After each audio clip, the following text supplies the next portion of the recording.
Good morning. My name's Adam, and we're here for your bridge construction program titled, Can You Bridge It? While we're waiting for people to join our stream, I wanted to talk to you a little bit.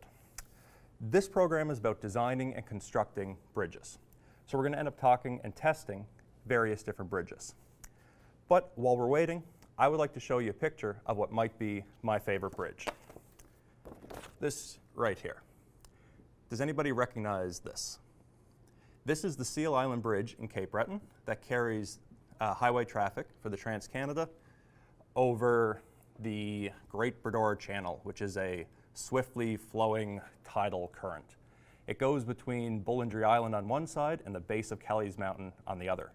So it's sort of an interesting and high bridge over some interesting waters.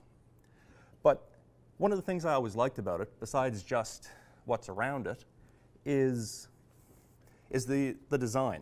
Part of it's the steep ascent on one side, but this bit in the middle I always thought was kind of curious. Why do you think that's so high there? It kind of looks like it kind of looks like the designers put extra effort into it. So why do you think they bothered to do that? Well, if you guessed boat traffic underneath, you are right. So here is a Race the Cape shot from a few years ago of boats going underneath in the main channel. So having that higher section means larger boats can go underneath. This type of bridge is called a through arch because the road goes through that arch shape. If you have a favorite bridge, you can share that and show us too. In fact, we are just starting a new contest now called Show Us Your Science. So if you tag us on social media, you'll be able to win a prize pack. So to get you started thinking about why bridges are designed in different ways, I want you to think about the shape of this one and other bridges that you've seen. Identifying the purpose of the bridge, in my case with the Seal Island Bridge, is the first part of doing the design. So in this case, it had to carry highway traffic across the top, but also allow boat traffic to go underneath. I found these pictures online, so I would like to thank the photographers James Ellison and Ken Heaton for uploading them under Creative Commons attribution licenses. In a minute or two, my friend Jill is going to help you brainstorm ideas and get started making a plan for building your own bridge. But first, I'll make sure to introduce myself again in case you missed it before, and then we can really get started. Hello everybody, my name's Adam, and welcome to Discovery at Home. I'm one of the science educators at the Discovery Center. We're here today for to learn about some important structures that can get pretty big. Our program is all about bridge construction, and it's titled, Can You Bridge It? Jill is about to help you think about the purpose of bridges and brainstorm ideas and make a plan to build your own. And I think she's going to have some built herself. Then I'll be back to test those bridges, and we can think about how to modify them after we see the results of our test, and we can reflect on the results. But for now, here's Jill.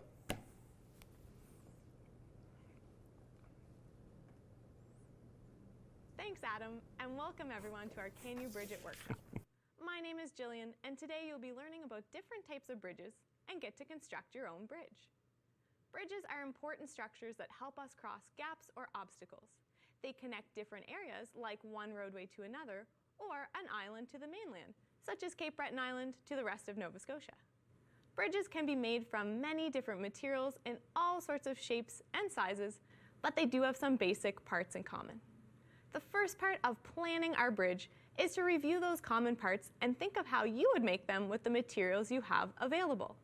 Let's talk about those basic parts before diving into some bridge examples. All bridges have a surface that we walk or drive across, which we call the deck. I can take my Batmobile here right across the deck of the bridge. They also have supports to help hold them up. Two main supports are found at each end of the bridge. These have kind of a funny name and are called abutments. They're called this because they usually rest or abut against something else like the land. Many, but not all bridges also have piers for support.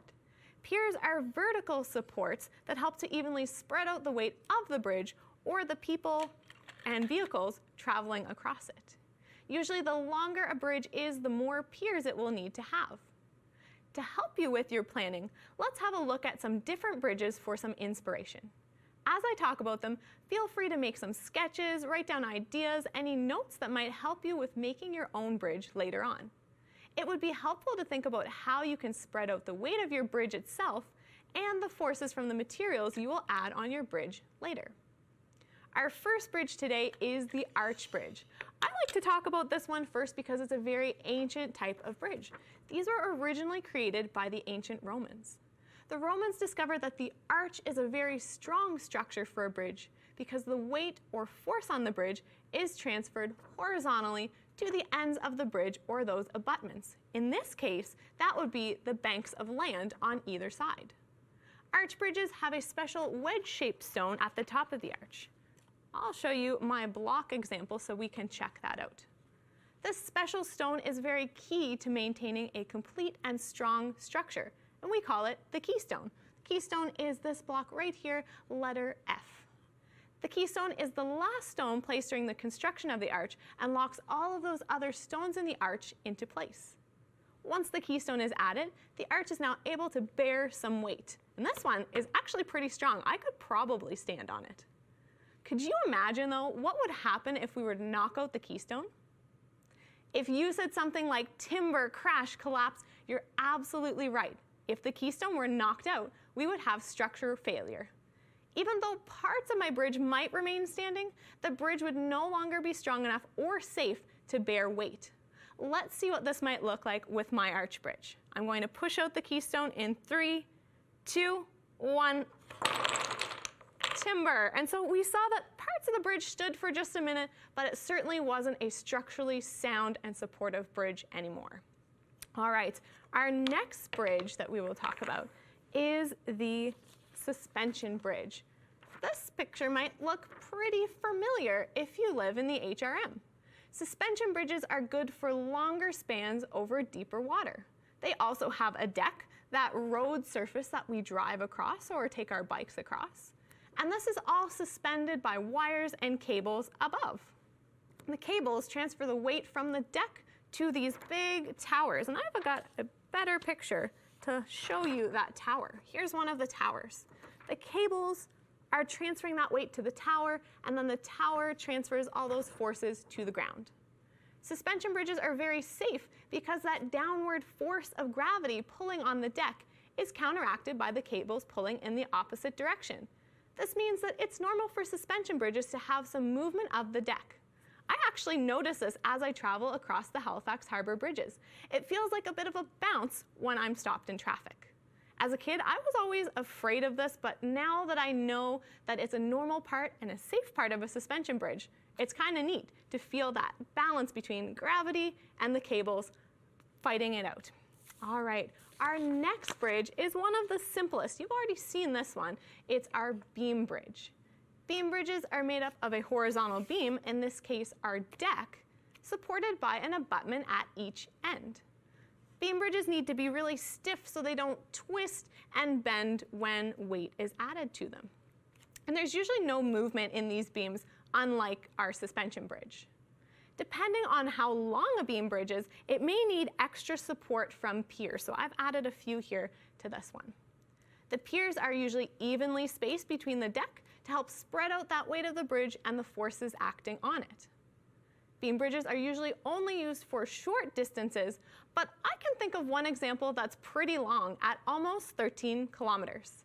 I'll give you a hint. This bridge is found spanning the Atlantic Ocean between two provinces, one of which is an island. Do you know which bridge I mean? If you guess the Confederation Bridge, which spans from New Brunswick to Prince Edward Island, great job. That's a really long example. I've also brought a picture if you haven't seen this bridge. Here we can see our nice horizontal beam and many piers to support it, since it's really, really long. Our last example before we get ready to make our own bridge is the truss bridge. Truss bridges are very, very strong. I've got an example here for you. That's because their structure is made up of many units joined together. These units each form a specific and very strong shape, triangles. With so many triangles joined together and the forces acting on that bridge all being spread out through these triangular units, we can see why the truss bridge is so strong. It also makes a lot of sense then why we often see these bridges used for railways. They're strong enough to carry the weight of a very heavily packed freight train. Now that you have 4 bridge examples to get you inspired, let's talk about what you need to construct your own bridge and test how much weight it can hold. You can try to make one of the bridges I've mentioned today, or you can make your own design and test its limits. When making a bridge, there are some important things to plan and consider. For example, what materials will you use? What shapes would you like to feature in your bridge? And how could you design your bridge to best spread out the forces from the weight you'll add to it? Now that you have 4 bridge examples to get you inspired, let's talk about what you need to construct your own bridge and test how much weight it can hold. You can try to make one of the bridges I've mentioned today, or you can make your own design and test its limits. When making a bridge, there are some important things to plan and consider. For example, what materials will you use? What shapes would you like to feature in your bridge? And how can you design your bridge to best spread out the forces of the weight you will add to it? Now, let's talk about some materials you could use to form a bridge and how to build. You'll need materials to make the basic parts like the deck and the abutments and piers. You'll also need something to join the parts of your bridge together and something to cut your materials if needed. Some materials I've gathered are newspaper and cardboard. I've got Legos and string. I've also got rubber bands and tape for joining things together. If you have glue at home, it's also a material you could use, but remember to let things dry before you start testing your bridge. Also, hot glue is a great thing to get some strong connections, but make sure you ask an adult and be very careful because things are pretty hot. Remember to make a plan before you start to build. Gather your materials and think about the different types of bridges we talked about for your design inspiration. Build your bridge and make sure it can stand on its own, or use other props in your home for supports to your bridge. When you've finished your bridge, start by adding weight and continue to add weight to your bridge until you've achieved structural failure. And by structural failure, I mean when your bridge collapses and is no longer able to support weight. I'm not going to show you that right now because I will let Adam test and see the limits of my bridge with you later on. Remember, we want it to fail so we can learn what's needed for a very strong bridge. It's the best opportunity for you to learn and modify. As a scientist, here are some things to consider when your bridge is built. Are there any changes you could have made that would have helped the bridge hold more weight? Think about what modifications you want to make to your bridge design based on your results. Would using different materials for your bridge affect your results? You can modify your design and build a new bridge to see how or if your results have changed. Now that you're equipped with some bridge examples, suggested materials, and the things you need to consider, it's time for me to hand it back over to Adam. Be creative with your bridge and remember to share what you've built with us by clicking the links in the description. I can't wait to see your finished bridges and their structural failures. Now back over to Adam.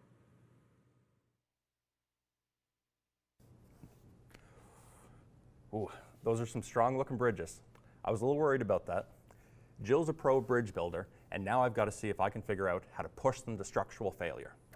But since I was worried about that, I gathered some extra heavy things to test the bridge's strength, like these heavy textbooks. I've got some granite samples and a brick. If you're going to test with heavy things, make sure there's nothing breakable around except your bridge, and be careful with your fingers and toes. It's often a good idea to get an adult to help with this sort of thing, and then you can get them to do the heavy lifting. Now it's your turn to finish the plan for your bridge and put it into action. When you're thinking about building materials, you can test and modify different shapes to change their properties. Here's an example for you. I am going to talk to you about newspaper a little bit. So paper usually isn't that strong, right? It's usually fairly easy to tear. So you're not going to get a whole pile of strength out of one piece. the key is to change the shape of this material. And I think you saw Jill use some rolled paper. So I'm going to roll this up, start with a little fold because I want to get it really tight in the center. And once I get it going, I can keep going. This is a little looser than I wanted, so I've got a little trick to get it tighter. Do an extra fold in there. So now it's down really tight and small, and let's keep that roll going. There, I'm a little happier with this now. Let's keep it going. Okay, I'm halfway through my sheet. Keeping it nice and organized. Now, some people will do a corner to corner to get a big, long stretch. That just depends on what you want to use it for. I went for a shorter and denser one, but you can, of course, do that long one. Now with that hole rolled up, I'm not able to tear that nearly as easy as the other one. Let's see if I really get into it. I'm getting it. There. Way more strength in that shape than just a single piece. Now, Jill talked about some different types of bridges, and I want to ask you a question about them. When we started off, I talked about one of my favorite bridges back home in Cape Breton, the Seal Island Bridge. And Jill showed you maybe my favorite Halifax bridges, the suspension bridges over the harbor. When I was little and we'd come into Halifax, I always remember driving over the McDonald and seeing the other big bridge up the harbor and the big buildings down the harbor and the big boats underneath. So my question for you is, why do you think they put those big, high suspension bridges in the harbor? And I'm going to leave it at that. That's something for you to think about. One more question for you is, Jill showed you the famous Confederation Bridge, a big, long beam bridge. Can you think of smaller beam bridges that you see around? Well, I think you're all set for me to let you go and work on your own. During the break in our stream, please ask questions and share your creations below on Flipgrid and on social media. And today, we're starting a new contest. When you show us your science, you'll be entered to win a Science at Home prize pack. Don't forget to tag us. We'll see you back here at 11 for some bridge testing.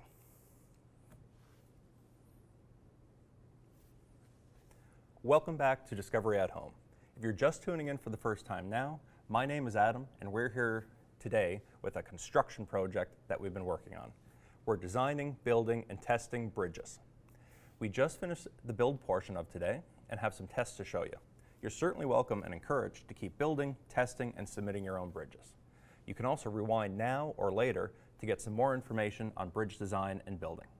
But for me, it's now time to have a look at what you viewers have sent us and to test these bridges here. So to start off, let's look at some viewer submissions. My first one here doesn't have a test, but it's an interesting still image of a different type of bridge design. I've called it the Gumdrop Bridge. I'm kind of imagining it in the gumdrop forest over a milkshake river or something like that. And it seems to be working because we have some characters standing on top of it. We have toothpicks with gumdrops attaching them. And if you're thinking about shapes in the bridge, notice that we have a bunch of squares, and the squares start to get a little floppy, but the gumdrops are strong enough to hold them up. This would be an interesting one to see collapse, to see what happens with those shapes as they get squishy. Let's have a look at our next submission. Here's what I've called the bird bridge. This viewer is trying to get their bird across this gap.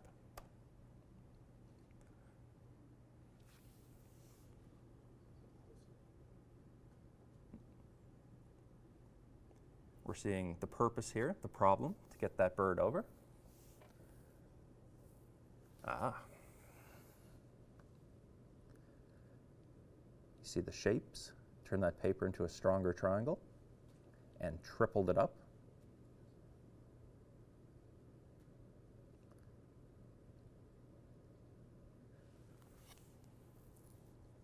Okay, we've seen the design, a little bit of tweaking. Let's see the test.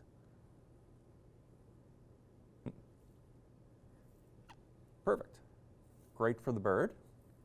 And now, I think I saw a coin there. There we go.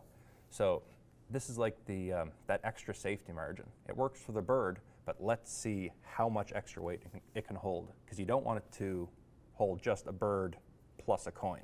You want a bunch of extra strength. Whole handful of weight so far.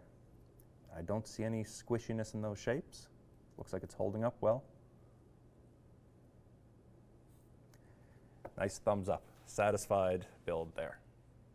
I wonder how much weight this could have taken before it collapsed. Let's go on to our next one. Next one. Here we have a Lego brick bridge. Okay, go ahead and test it. This one's looking pretty strong. Nice. Okay. Bunch of body weight on it too. That can handle a lot of weight. That bridge was so strong enough, it held part of a human. That was a great bridge. I wonder how much we would have had to crush that. That's difficult with the Legos. Legos are pretty strong. And you know, if you step on them, they're strong enough. Let's go on to our next. I've put two different viewers here on the same one because they've used the same material, so we can kind of compare them directly. Let's look at Lola's first.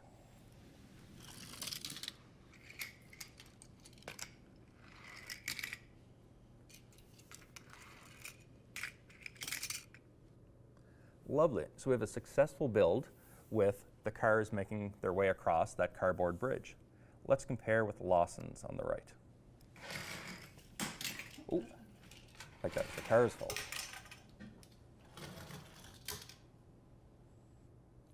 Perfect. So we have two successful cardboard card bridges here. I'd love to see what it would take to break both of these ones. How much weight can they take? Can they take a big, heavy, dinky truck, load it with rocks? How much would it take before they collapse? Let's head on to our next. Here's Nora's cardboard car bridge. This is my bridge, and I was able to fit a couple of dinkies on it, and I think it looks pretty good. I think it looks pretty good too, Nora. We have a bunch of cars that I can see, a lot of traffic on this bridge.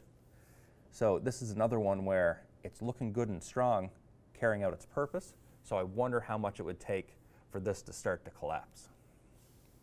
Now for our last one, we have Nicholas's Big Beam Bridge. So this is the bridge I made for Can You Bridge It? And I tried all my fours, just like this. All I do is move the table instead of this thing, because it was pretty hard when I first tried. And I'm going to be using the Stovetop Express, which you guys probably saw on the reinventing wheel. And, well, not really much. Goes back and forth here, and I added a little part over here. The cameraman can probably come up and see. And it comes down. First one, you turn, you go down the second one. And I was thinking of putting a milk carton here and just putting like two of them there, but I decided not to. Because, well, first of all, I didn't have enough blocks. And third of all, I didn't want to, because we wouldn't have enough time. So yeah, that's my Can You Build It bridge. Bye. Now that is a very cool big bridge. It's kind of interesting to hear some of the considerations Nicholas was talking about. He was talking about the time it takes to build things and how much material he had. So you see there's these other design limitations that he had to deal with it. I also love that the Stovetop Express made a reappearance here. That thing looks like it's been holding up well too. That is it for my viewer bridges. Time for me to test some of my own here. Let's start off with this one here. This is the arch bridge you saw earlier, and Jill popped out the keystone and you saw it collapse. One thing I like to do with the arch bridge is to get people to kind of play Jenga with it. I tell people who've built their bridge, if they're done early, destroy it, but not right away. Hang on, let me finish the statement. Don't destroy it like Godzilla. Godzilla doesn't learn anything when she destroys a bridge. You know, just cuts right through it.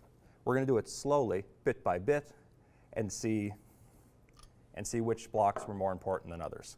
Let's see, this little D on the side. Let's tap this out.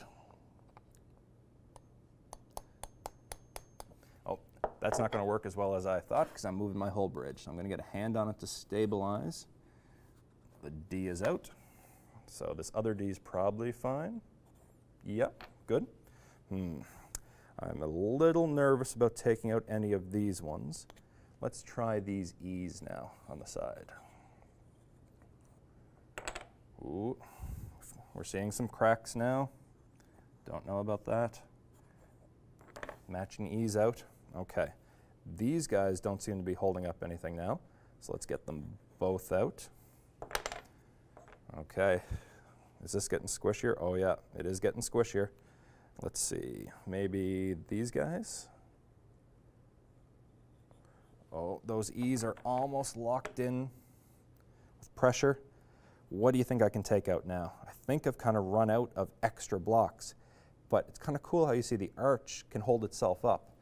But when I start to squish it, it starts to bow out here, and we lose it. So what an interesting structure. A lot of the strength of the arch. So let's get this out of the way and test Jill's bridges. So let's start with the beam bridge. A little worried about that truss bridge. It's looking like there's a lot of wood in that. Okay, I'm going to start off with my rolls of pennies. Like I was saying before, I'm a little concerned that the professional bridge builder, Jill, has made this too strong. So I do have some other stuff to test. I have 20 rolls here, and here's 5 right off the bat. I don't see any problems yet. Here's another 5. I don't see anything. I don't see any problems in the deck. I don't see any buckling of the piers. There's 4 more. There's 15. 17, 18, 19, 20. And no failure yet. That's why I've brought some other heavy stuff. Let's grab a few of these guys. Nice granite block on top. I gotta be careful that I don't get my fingers in here. Second one, third one. Okay, let's see, a couple more. Fourth one. I don't know. I don't know if I'm going to be able to break this one. How about one more? I'm also a little worried about these all crashing down on you. This is a strong bridge. I can't get these piers to buckle. So I'm going to do a little kind of opposite version of that test and modify. When I'm thinking about that, I'm usually thinking that we're going to test our bridge and it's going to collapse, and we're going to do something to make it stronger when we see why it collapsed.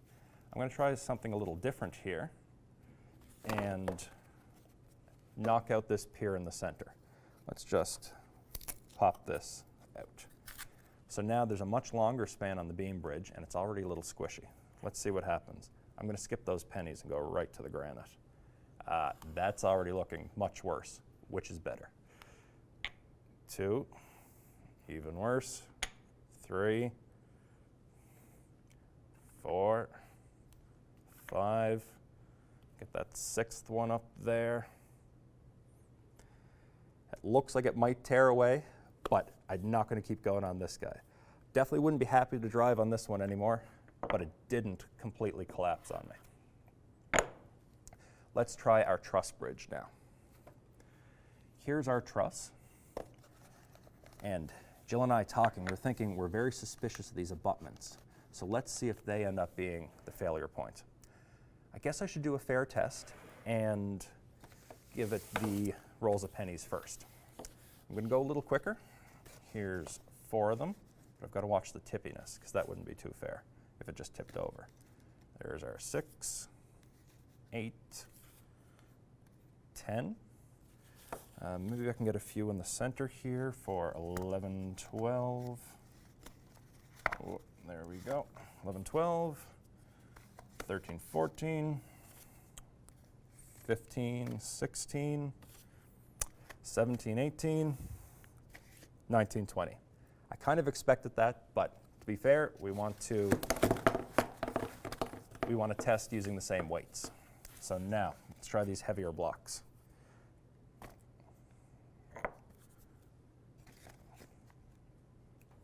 This might be hard to load this one. I wonder how I'm going to get these all in.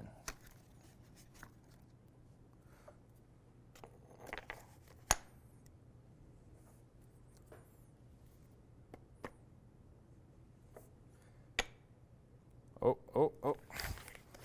That's tipping over with the abutments buckling a little bit on me. I was thinking about breaking these off and just perching them kind of on the edges here. But I'm thinking it's going to end up holding a lot of weight.